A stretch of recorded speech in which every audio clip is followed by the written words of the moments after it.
Assalamualaikum warahmatullahi wabarakatuh. Perkenalkan, nama saya Akil Fadayati. Di sini kami dari kelompok 3 ingin menjelaskan tentang penerapan metode statistika ANOVA studi kasus pada penggunaan transportasi di Jakarta. Kelompok 3 terdiri dari yang pertama Agus Priyanto dengan NIM 63240-068, yang kedua Dinda Fahira Zahra dengan NIM 63240-625, yang ketiga saya sendiri Akil Fadiyahayati dengan NIM 63240-632. Bab 1. Pendahuluan 1.1 Latar belakang. Statistika probabilitas adalah ilmu matematika untuk mengetahui ketidakpastian dan kemungkinan terjadinya suatu peristiwa. Sehingga statistika probabilitas berperan penting bagi alat untuk mengevaluasi dan memperkirakan hasil dari suatu peristiwa. Analisis variance atau analisis of variance ANOVA merupakan metode analisis statistika inference. Metode ini juga dikenal dengan berbagai istilah lain, seperti analisis ragam, sidik ragam, dan analisis varian. Analisis varian cukup fleksibel untuk dimodifikasi dan dapat diterapkan pada berbagai jenis percobaan yang lebih kompleks. Selain itu, analisis ini memiliki hubungan erat dengan analisis regensi. Oleh karena itu, penggunaan ANOVA sangat luas di berbagai bidang, mulai dari eksperimen di laboratorium hingga penelitian di bidang periklanan, psikologi, dan masyarakat, serta dalam disiplin teknik dan sains, seperti teknik industri dan teknik sipil, serta lembaga penelitian. Analisis ragam, yang lebih umum dikenal sebagai ANOVA, merupakan suatu metode untuk menguji kesamaan beberapa rata-rata secara bersamaan. Uji yang digunakan dalam ANOVA adalah uji F, yang dirancang untuk pengujian lebih dari 2 sampel. ANOVA dapat dibedakan menjadi beberapa kategori, yaitu yang pertama, klasifikasi satu arah. ANOVA klasifikasi satu arah adalah jenis ANOVA yang didasarkan pada pengamatan satu kriteria. Yang kedua, klasifikasi dua arah. ANOVA klasifikasi dua arah adalah jenis ANOVA yang didasarkan pada pengamatan dua kriteria. Yang ketiga, klasifikasi banyak arah. ANOVA klasifikasi banyak arah adalah jenis ANOVA yang didasarkan pada pengamatan beberapa kriteria. Tujuan pengujian ANOVA adalah untuk mengidentifikasikan pengaruh berbagai kriteria terhadap hasil yang diharapkan. Dalam konteks ini, ANOVA digunakan untuk menganalisis penggunaan transportasi di Jakarta berdasarkan pola kecenderungan dan distribusi pada rentang waktu yang berbeda. Penelitian ini berfokus pada penggunaan transportasi di Jakarta yang memiliki tingkat mobilitas tinggi dan kemacetan parah. Pertumbuhan populasi menyebabkan peningkatan kendaraan pribadi sehingga kualitas udara memburuk. Data Badan Pusat Statistik menunjukkan bahwa antara 2020 hingga 2022, jumlah kendaraan bermotor di DKI Jakarta meningkat, dengan pertumbuhan sepeda motor sebesar 8,9% dan mobil 8,7%. Meskipun pemerintah melebarkan jalan, dampaknya tidak signifikan saat jam sibuk. Metode ANOVA membandingkan lebih dari 2 rute seperti rute Blok M sampai kota, PGC sampai Monas, dan Pinang Ranti sampai Bundaran Senayan. Dengan ANOVA, peneliti dapat menentukan apakah terdapat perbedaan signifikan dalam tingkat kepuasan atau faktor lain yang mempengaruhi keputusan pengguna dalam memilih moda transportasi. Penerapan ANOVA dalam studi ini memberikan wawasan tentang preferensi pengguna dan membantu pemerintah merancang kebijakan transportasi yang lebih efektif, seperti peningkatan transportasi publik Transjakarta. Analisis statistik terhadap penggunaan Transjakarta penting untuk mengetahui seberapa besar masyarakat menggunakannya di berbagai rute dan mengidentifikasikan faktor-faktor yang mempengaruhi pilihan moda transportasi masyarakat Jakarta. Penelitian ini diharapkan dapat berkontribusi pada pengembangan kebijakan transportasi yang berkelanjutan, membantu pemerintah memahami pola penggunaan transportasi untuk meningkatkan layanan publik dan mendorong masyarakat beralih dari kendaraan pribadi ke kendaraan publik. Hal ini diharapkan dapat mengurangi kemacetan dan memperbaiki kualitas udara di Jakarta. Selanjutnya, 1.2 Perumusan masalah. Berdasarkan latar belakang yang telah diuraikan, maka perumusan masalah dalam proyek ini adalah yang pertama, apa faktor-faktor yang mempengaruhi pilihan moda transportasi di Jakarta?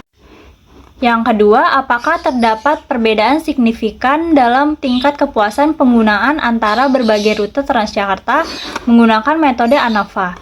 Yang ketiga, apakah ada pengaruh dari berbagai rute Transjakarta dengan taraf nyata 5%? Yang keempat, apakah ada perbedaan yang signifikan dalam tingkat kepuasan terhadap 5 mode transportasi yang berbeda yaitu Transjakarta, KRL, MRT, ojek online, dan mobil pribadi dengan taraf nyata 5%. Selanjutnya, 1.3 tujuan.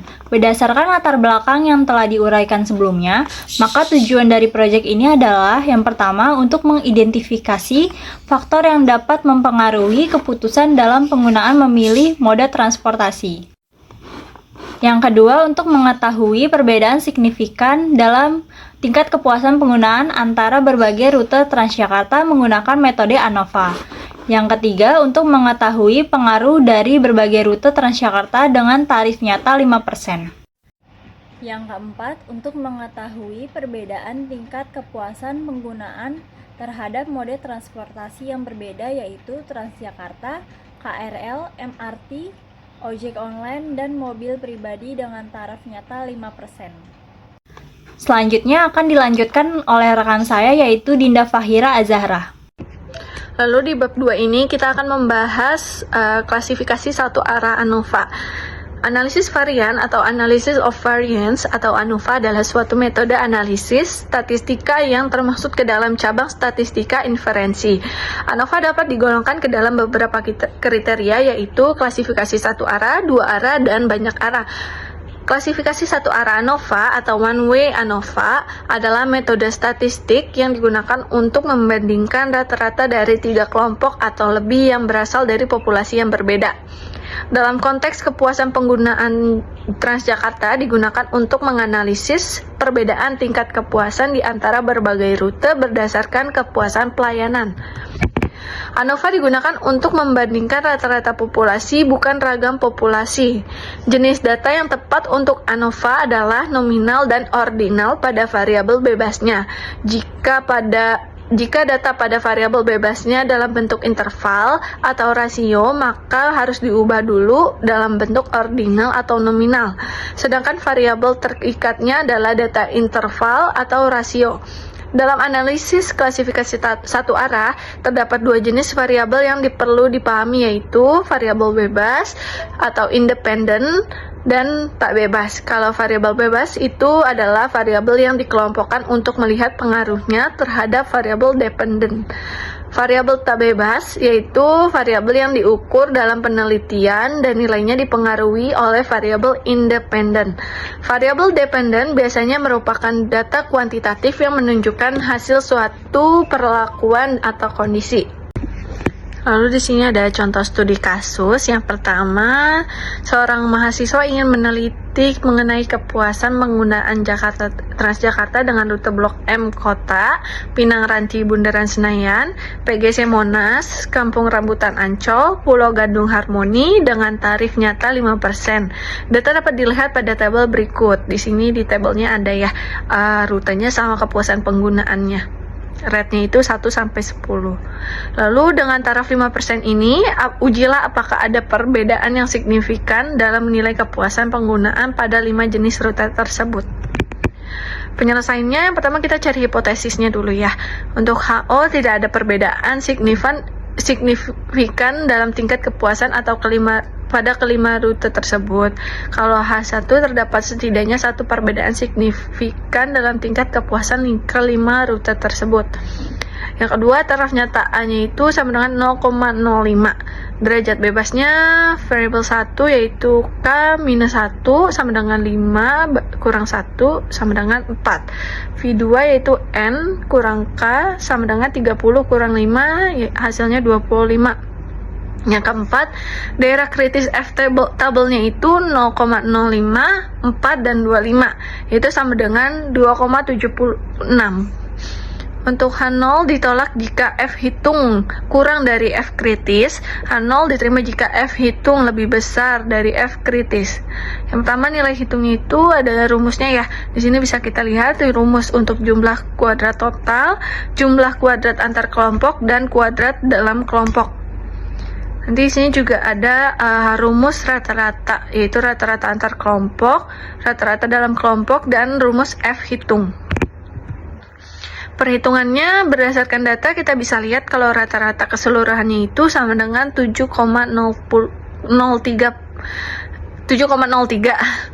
Jumlah kuadrat antar kelompok yaitu 46,67, jumlah kuadrat dalam kelompok yaitu 23,50. Total variasinya ada 70,17. Kuadrat rata-ratanya yang pertama antar kelompok ada 11,67, kalau dalam kelompok 0,94. Untuk F hitungnya dengan rumus F rata-rata, F sama dengan rata-rata antar kelompok bagi rata-rata dalam kelompok, yaitu hasilnya 12,1. Di sini ada juga tabel hasil perhitungan ANOVA-nya ya. Bisa kita lihat di sini ada tabelnya. Lalu untuk membandingkan nilai F, kita bisa dapat nilai F kritisnya adalah 2,76, sedangkan F hitungnya itu adalah 12,41. Dan di sini karena F hitungnya lebih besar dari F kritis, maka untuk hasilnya tolak HO. Lalu dari contoh kasus 1 ini dapat dilihat bahwa adanya perbedaan yang signifikan dalam tingkat kepuasan penggunaan di antara kelima rute tersebut. Sebuah lembaga survei melakukan survei untuk mengevaluasi preferensi pengguna terhadap berbagai moda transportasi yang tersedia di kota Jakarta. Mereka ingin mengetahui apakah ada perbedaan yang signifikan dalam tingkat kepuasan pengguna terhadap 5 moda transportasi berbeda, yaitu adapun 5 moda transportasi berbeda terdiri dari mobil pribadi, KRL, kereta rel listrik, MRT atau Mass Rapid Transit, ojek online, dan Transjakarta atau busway. Survei dilakukan dengan menanyakan tingkat kepuasan dari 200 responden yang menggunakan salah satu dari 5 mode transportasi tersebut. Setiap responden memberikan nilai kepuasan berdasarkan skala 1-10, yang dimana 1 sangat tidak puas dan 10 sangat puas. Berikut adalah data tingkat kepuasan yang diperoleh untuk masing-masing mode transportasi. Untuk mobil pribadi mendapatkan nilai tingkat kepuasan yaitu 7, 8, 6, 7, 8, 6, 5, 7, 9, dan 6. Untuk KRL mendapatkan nilai tingkat kepuasan yaitu 6, 7, 5, 6, 7, 5, 6, 6, 5, 7. Untuk MRT mendapatkan nilai tingkat kepuasan 8, 9, 7, 8, 9, 8, 7, 8, 9, 8. Untuk ojek online mendapatkan nilai tingkat kepuasan 7, 6, 6, 7, 6, 7, 6, 7, 8, 7. Untuk Transjakarta mendapatkan nilai tingkat kepuasan 9, 9, 8, 9, 9, 8, 8, 9, 8, dan 9. Untuk selanjutnya, langkah penyelesaian yang pertama yaitu menyusun hipotesis. Ada 2 hipotesis di sini, yaitu hipotesis 0, yaitu tidak ada perbedaan yang signifikan dalam tingkat kepuasan pengguna antara 5 mode transportasi. Yang kedua, hipotesis alternatif, yaitu ada perbedaan yang signifikan dalam tingkat kepuasan pengguna antara 5 mode transportasi. Yang kedua, ada taraf nyata sebesar 5% jika kita desimalkan mendapatkan nilai hasil 0,05. Yang ketiga, ada derajat bebas, yaitu V1 sama dengan K dikurang 1. K sendiri ini dari jumlah kolom. Di sini untuk studi kasusnya terdapat 5 kolom, maka dikurang 1 mendapatkan nilai V1 sama dengan 4. Untuk selanjutnya V2 dengan rumus N dikurang K. N tersendiri itu dari banyaknya data dari studi kasus ini dikurang dengan jumlah kolom. Di sini terdapat sebanyak 50 jumlah data dikurang dengan 5 kolom, maka mendapatkan hasil V2-nya sama dengan 45. Yang keempat ada daerah kritis, yaitu kita ambil dari nilai F-table. Untuk studi kasus ini mendapatkan nilai F-table sebesar 2,58. Adapun yang kelima, kriteria pengujiannya. Yang pertama, untuk hipotesis 0 diterima jika F hitung kurang dari F-table. Yang kedua, hipotesis alternatif diterima jika F hitung lebih besar dari F table. Yang keenam yaitu nilai hitung. Di sini terdapat penjelasan untuk penilaian hitung untuk JKT, yaitu mendapatkan hasil dari masing-masing penilaian responden, kita kuadratkan, lalu kita jumlahkan. Untuk selanjutnya kita kurangkan dengan jumlah hasil dari penilaian masing-masing responden, yaitu 363, kita kuadratkan, kita bagi dengan 50 atau banyaknya data. Maka di sini mendapatkan hasil JKT sebesar 2711 dikurang 2635,38, maka mendapatkan hasil nilai JKT sebesar 75,62. Untuk selanjutnya kita menghitung nilai JKK. Untuk JKK di sini mendapatkan hasil sebesar 2689,7 dikurang 2635,38, maka mendapatkan hasil JKK yaitu sebesar 54,32. Adapun untuk yang selanjutnya kita menghitung nilai JKG yang kita dapat dari hasil nilai JKT dikurang dengan nilai JKK, maka mendapatkan hasil nilai JKG sebesar 21,3. Adapun untuk selanjutnya kita dapat menghitung nilai F hitung ya. Untuk F hitung itu bisa kita mendapatkan nilainya dari sama dengan rata-rata antar kelompok kita bagi dengan rata-rata antar kelompok. Baik, untuk selanjutnya di sini terdapat nilai hitung table ada 5 kolom. Untuk 5 kolom terdiri dari sumber keragaman, jumlah kuadrat, derajat bebas, kuadrat tengah, dan F hitung. Untuk barisnya terdapat nilai tengah kolom dan galat. Untuk jumlah kuadrat kita bisa dapatkan dari hasil perhitungan sebelumnya. Untuk nilai tengah kolom jumlah kuadratnya sebesar 54,32 dan galatnya 21,3. Adapun derajat bebas, untuk derajat bebas nilai tengah kolom yaitu sebesar 4 dan derajat bebas untuk nilai galat sebesar 45. Untuk selanjutnya adapun kolom kuadrat tengah. Untuk kuadrat tengah kita mendapatkan hasil nilai kolom tengahnya itu dari jumlah kuadrat kita bagi dengan derajat bebas, maka mendapatkan kuadrat tengah sebesar 13,58. Adapun kuadrat tengah galat kita dapatkan dari hasil jumlah kuadrat kita bagi dengan derajat bebasnya, yaitu jumlah kuadratnya 21,3 kita bagi dengan derajat bebas sebesar 45, maka mendapatkan hasil 0,4733. Selanjutnya F hitung kita mendapatkan nilai dari hasil pembagian dari kuadrat tengah nilai tengah kolom dan kuadrat tengah galat, maka mendapatkan hasil nilai F hitung sebesar 28,6921.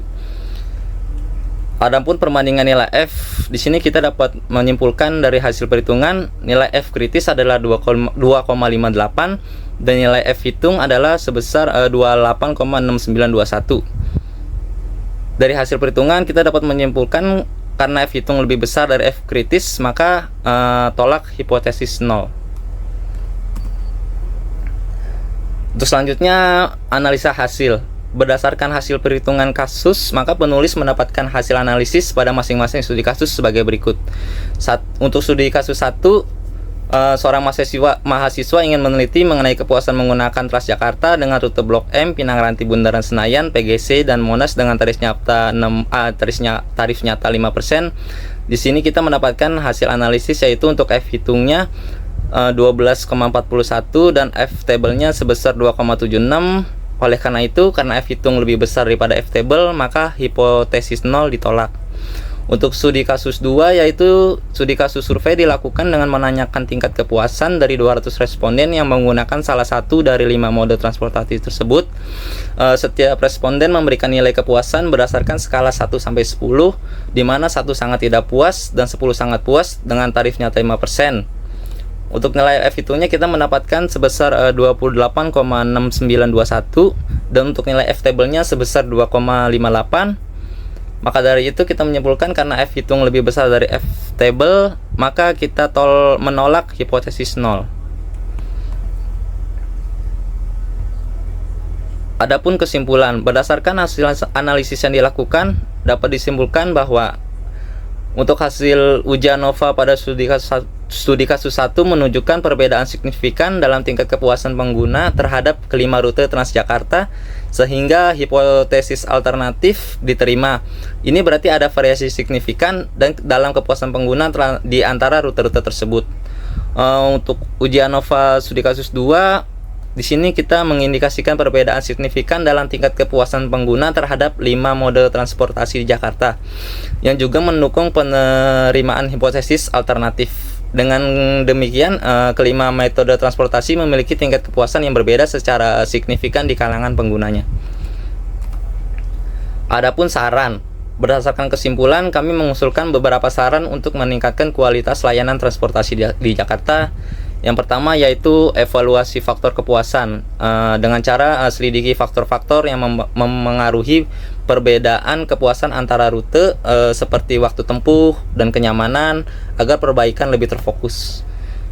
Untuk saran yang kedua, fokus pada rute dengan kepuasan yang rendah, analisis tentang spesifik pada rute dengan kepuasan rendah dan tingkatkan kenyamanan serta keandalan dengan memperbaiki fasilitas. Untuk saran yang ketiga, peningkatan frekuensi layanan. Dengan jika ada rute yang lebih padat dan pengguna merasa waktu tunggu terlalu lama, maka meningkatkan frekuensi armada atau memperbaiki jadwal perjalanan dapat membantu. Untuk saran yang keempat, tingkatkan layanan pada mode dengan kepuasan rendah. Jika mode transportasi tertentu menunjukkan kepuasan rendah, maka segera lakukan perbaikan pada aspek seperti kenyamanan, ketepatan waktu, kualitas pelayanan. Adapun saran yang kelima yaitu inovasi berdasarkan preferensi pengguna. Sesuaikan tarif dan jadwal berdasarkan preferensi pengguna untuk meningkatkan kepuasan. Dengan langkah-langkah ini diharapkan dapat memahami pengalaman pengguna dan memberikan dasar untuk perbaikan yang lebih terfokus. Sekian presentasi dari kelompok kami, kurang lebihnya mohon maaf. Assalamualaikum warahmatullahi wabarakatuh.